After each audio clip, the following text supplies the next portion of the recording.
14 April 2022 1443 হিজরি 13তম তারা বিশেষে তর্জমান কাবির লিসান अख्तर सानी आरिफ बिल्ला शेखुल हदीस शेखुल उलमा हज़रत मौलाना शाह अब्दुल मतीन बिन हुसैन साहिब दामद बरकातुहुमेर अजीम उशान बयान बैतुल हक जामे मस्जिद ढालकानगर ढाका हज़रत वाला दामद बरकातुहुम ए बयान मौलाना लुत्फुर रहमान साहेब एवं मौलाना मासूम साहेब उर्दू किताब থেকে গুরুত্বপূর্ণ মালফুজ পড়ে শোনানোর পর পেশ করেন।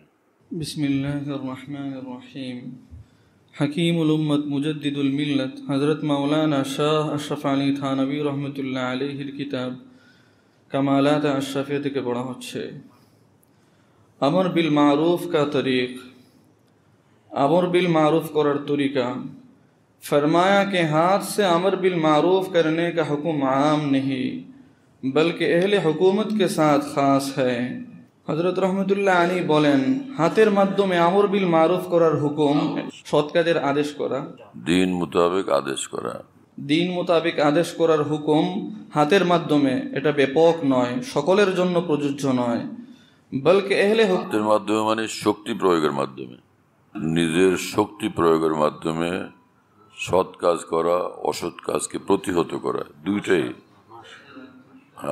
আমর বিল মারুফ বলে এটা হলো ইখতিসার করছেন সোনাতে,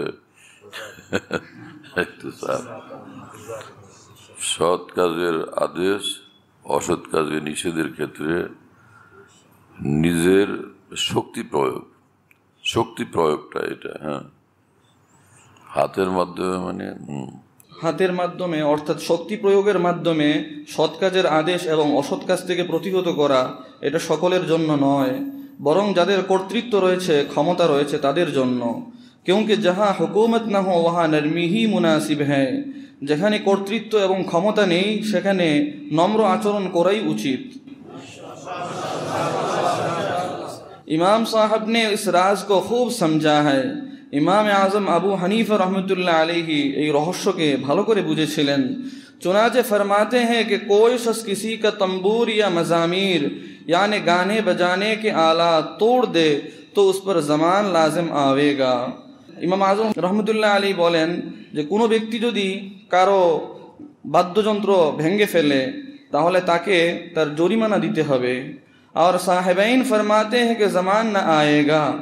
इमाम मोहम्मद एवं इमाम अबू यूसुफ रहमतुल्लाह अलैहि उन्होंने बोलें জরিমানা দিতে হবে না,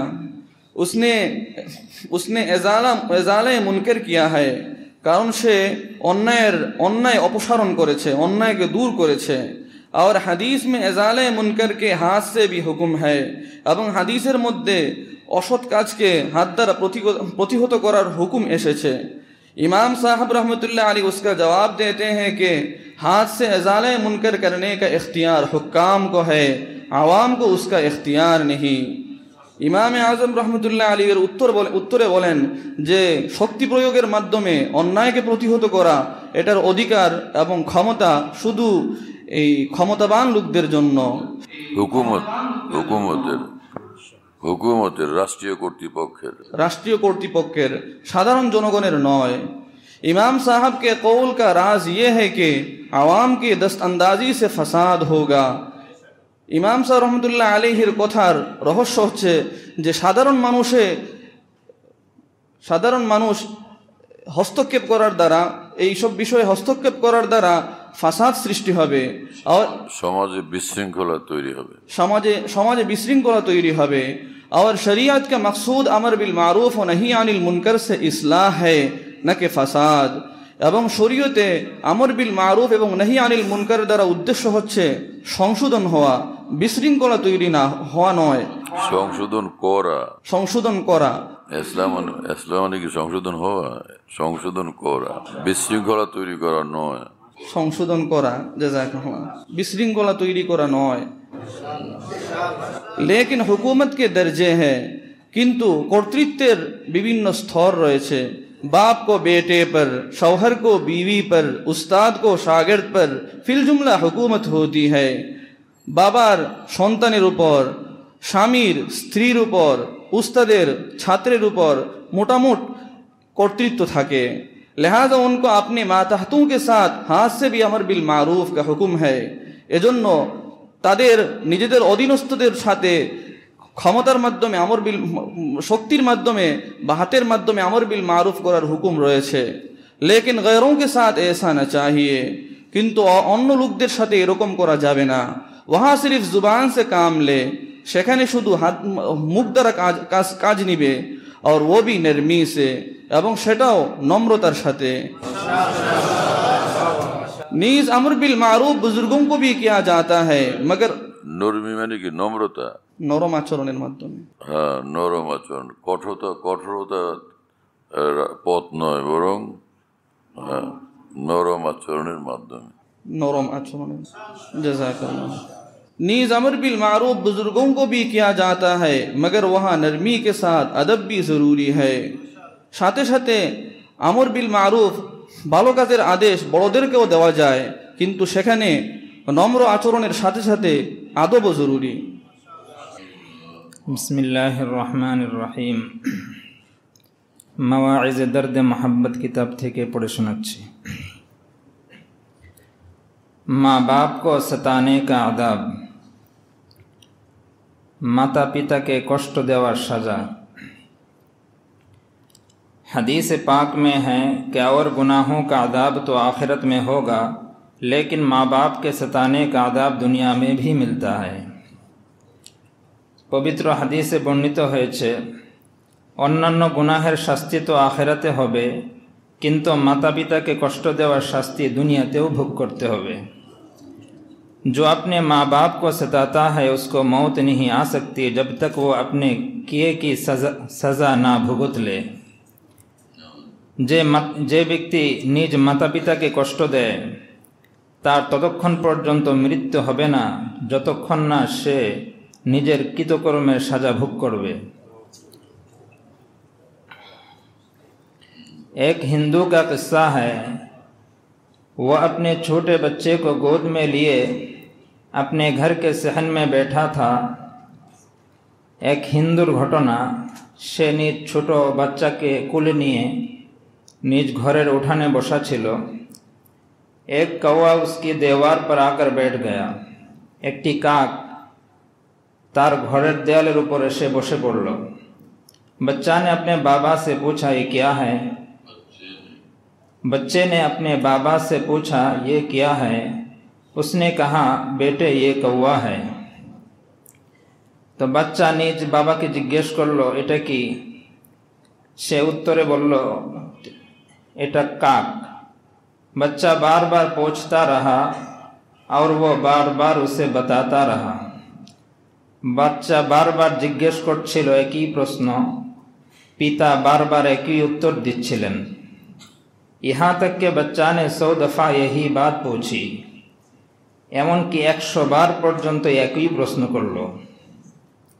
उसने अपने मुंशी से कहा कि खाते में इस वाक़या को नोट कर लो।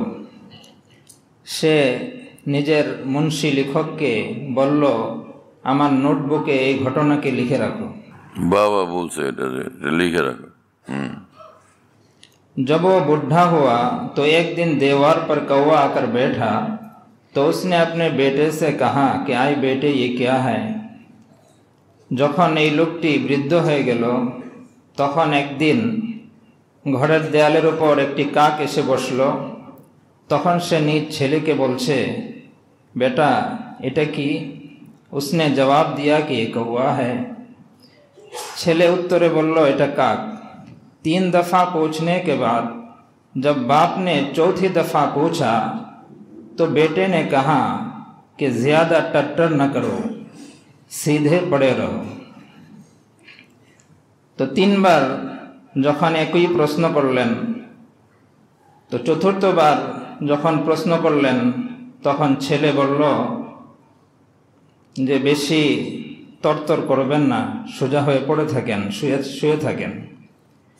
3 दफ़ा तो जवाब दे चुका हूँ, 3 बार तो उत्तर दिलाम।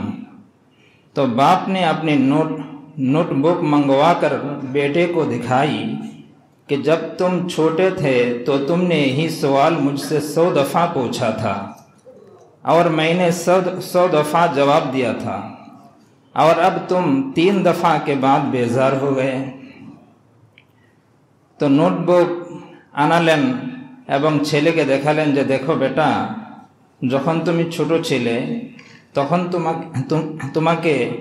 তুমি আমাকে একই প্রশ্ন 100 বার জিজ্ঞেস করেছিলে, আমি 100 বার উত্তর দিয়েছিলাম, আর এখন আমি তোমাকে 3 বার प्रश्न करते ही तुम्हें विरक्त हो गए। अगर औलाद दीनदार न हो तो माँ बाप की खिदमत औलाद को बड़ी भारी लगती है। यदि सन्तान दीनदार ना হয় তাহলে माता पितार खिदमत सन्तानदेर उपरे भारी हो जाए। दोस्तों, अगर किसी शख्स ने माँ बाप को सताया, उसे उस वक्त तक मौत न आएगी जब तक उसका अज़ाब न चख लेगा। बंधुगण, যে ব্যক্তি নিজ মাতা পিতাকে কষ্ট দিয়েছে ততক্ষণ পর্যন্ত তার মৃত্যু হবে না যতক্ষণ পর্যন্ত তার সাজা না ভুগবে। আল্লাহ তাআলা আমাদেরকে হেফাজত করেন। आप सल्लल्लाहु अलैहि वसल्लम ने फरमाया कि जो शख्स अपनी माँ की खिदमत करे तो जन्नत माँ के कदमों के नीचे हैं। नबी रसूलुल्लाह सल्लल्लाहु अलैहि वसल्लम इरशाद करें, जे व्यक्ति निज मार खिदमत करलो मार कदमेर नीचे तार जन्नत। बीवी के मामले में कभी माँ का दिल ना दुखाओ। स्त्रीर कारणे कखनो मायर मने कष्ट दिबे ना। उसके लिए किसी अल्लाह वाले से मशवरा कर लो। ये विषयटी कोनो अल्लाह वालार संगे मशवरा करे निबे। बीवी को नरमी से समझाओ कि तेरी भी तो बहू आने वाली है।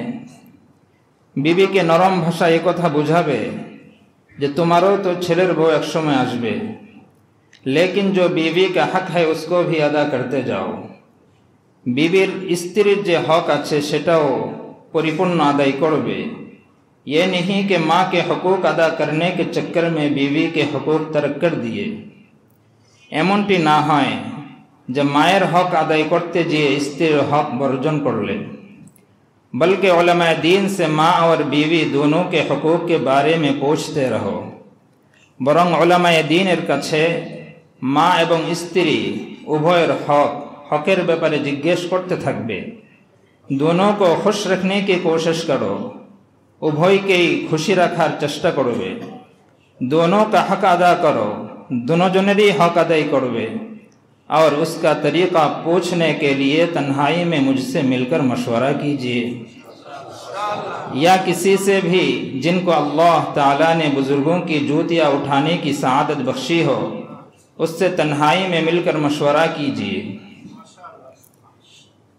এই ব্যাপারে প্রাইভেসিতে আমার সঙ্গে মশওয়ারা করবে হযরতুল্লাহ করাচি রহমতুল্লাহ আলাইহি বলেন, অথবা যাকে আল্লাহ তাআলা কোন আল্লাহওয়ালা বুজুর্গের জুতা ওঠানোর সৌভাগ্য দান করেছেন तार संगे प्राइवेसी मशवरा करोगे।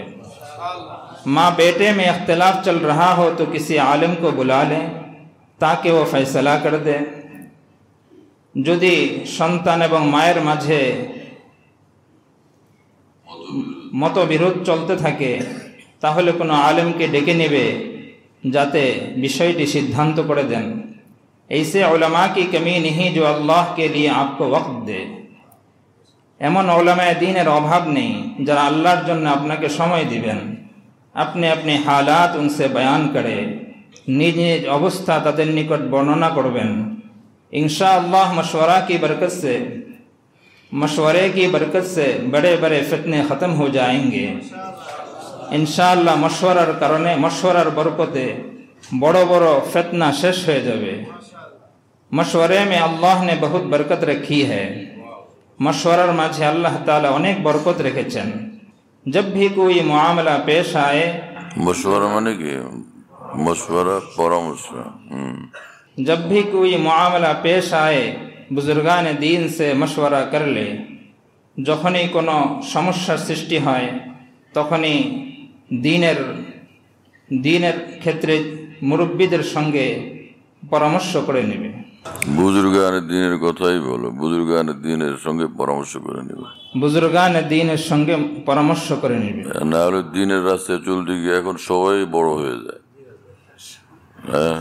আমি বড়, সেও বড়, একজনে এক বাংলা বই একটা পড়ে বলে যে এখন আমিও মুফতি সাহেব। এমনি কিছু ভালো ভালো কথা আছে ওর মধ্যে, এই বই এতবার পড়ছে এখনো মুফতি হয়নি। আলেম মানুষের সঙ্গে সে বলতেছে। এরকম কিছু লোক থাকে যাদের বুঝের বড় কমই, এজন্য কোনো বিষয়কে এইভাবে উপস্থাপন করা যায় যাতে এটার মধ্যে ভুল বোঝার সুযোগ না তৈরি হয়। খালি অনুবাদ করলে হয় না, মর্মটা তুলে ধরা জরুরি। তুমি বলছো না, তোমার হয়ে গেছে? আচ্ছা, তো চলো ভাই, আমি গেছিলাম। আল্লাহ মাফ করে দেন।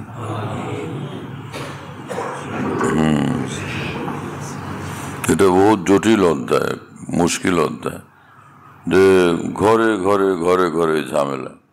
শাশুড়ি আর বউ দুজনের মধ্যে মিল হওয়াটা কঠিন ব্যাপার।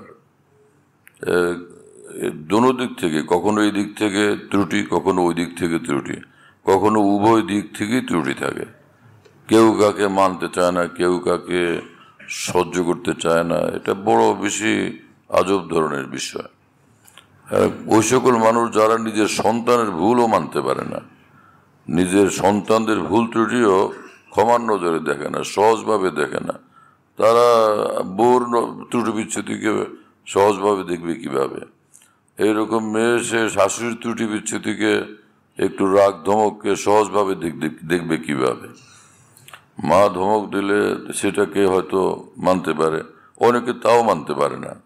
মা বাবার রাগ ধমক সহ্য করতে পারে না, গরম হয়ে যায়। কেন এরকম করবে মা বাবা?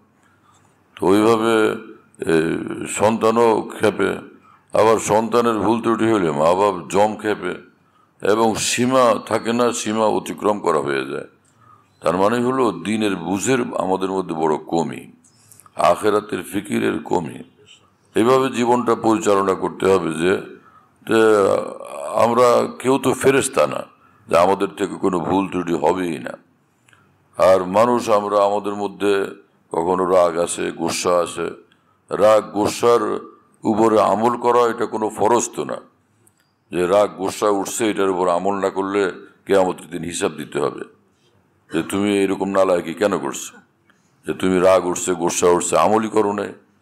হ্যাঁ, লা হাওলা ওয়ালা কুওয়াতা ইল্লা বিল্লাহ, এরকম কোনো হিসাব কিতাব হবে?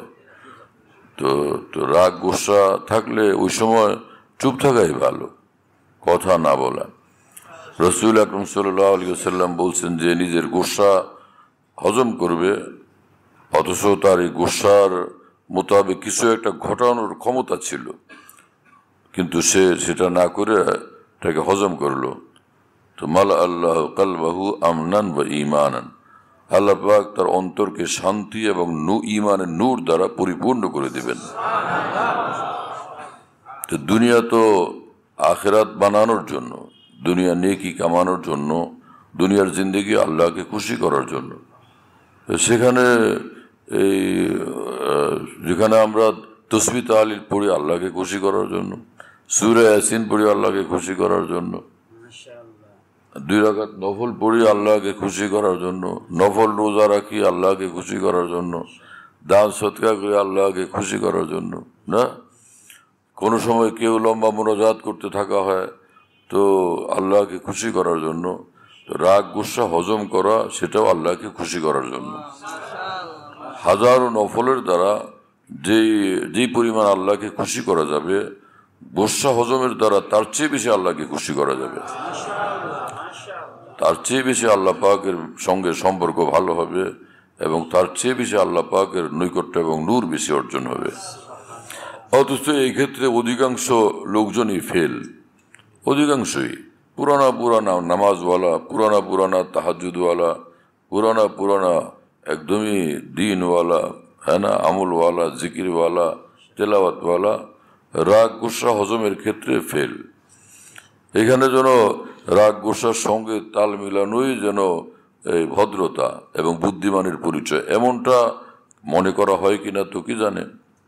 অথচ রাসূল আকরাম সাল্লাল্লাহু আলাইহি ওয়াসাল্লাম বলেন যে গোসা এটা আসে শয়তানের তরফ থেকে, এবং রাসূলুল্লাহ সাল্লাল্লাহু আলাইহি ওয়াসাল্লাম বলেন যে তোমরা খেয়াল করো না, গোসা যখন আসে তখন গর্দানের রগগুলো ফুলে যায়, এই শয়তান আগুনের তৈরি, তো ওর আগুনের তাসিরে রগ ফুলতে থাকে। হ্যাঁ হ্যাঁ, আলাম তারা ইলান্তেফাকে আওদাজিহি, যে সে রগ ফুলতে থাকে খালি, আরো গরম হতে থাকে, শরীর গরম হয়ে যায় গোসার সময়।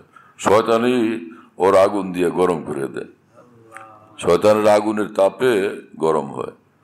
তো এই জন্য গোসার সময় যার উপরে গোসা আসলো ওই সময় কিছু না বললে চুপ থাকা, এটা ভালো।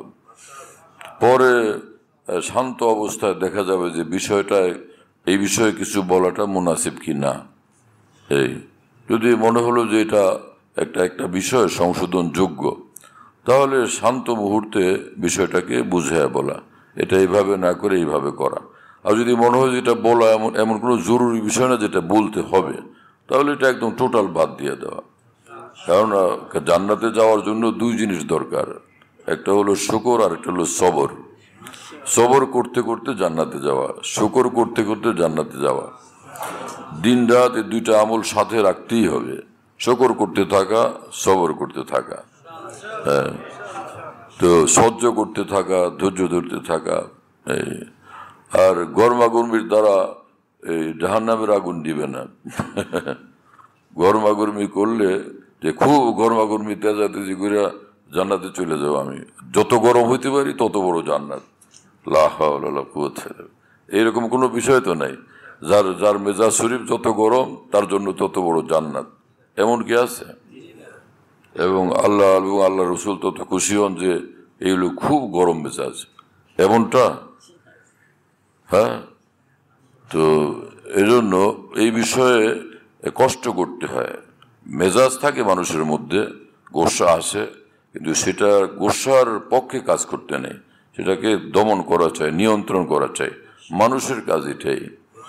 হযরত ইমাম শাফি রহমতুল্লাহ আলাইহি বলতেন যে মানুষ তুগজিবা ফালাম ইয়াগজা ফাহুয়া হিমার, যে যার সাথে এমন কাজ করা হলো, যার সঙ্গে এমন আচরণ করা হলো যার কারণে গোসা আসা উচিত কিন্তু তার গোসা আসে না, এটা একটা গাধা। ভাই গোসার কাজ করছে, তার গোসা আসবে না কেন? গোসা তো আসা উচিত। কিন্তু এক বুজুর্গ বলেন যে যার গোসা আসার মতো আচরণের কারণে গোসা আসে না, সে তো গাধা। কিন্তু যে ওই মুহূর্তে নিজের গোসাকে, অন্যায় গোসাকে হজম করলো না, সে হলো গাধার দাদা।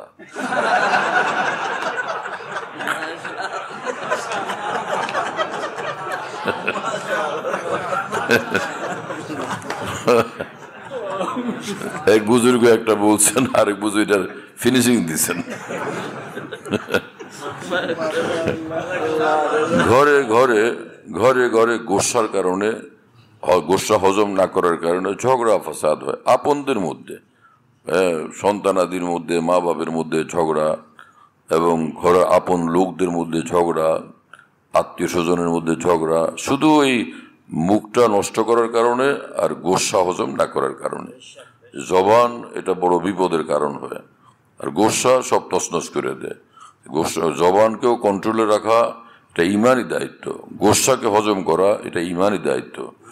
জবানকে কন্ট্রোল করা জান্নাতের আমল, গোসাকে হজম করা জান্নাতের আমল।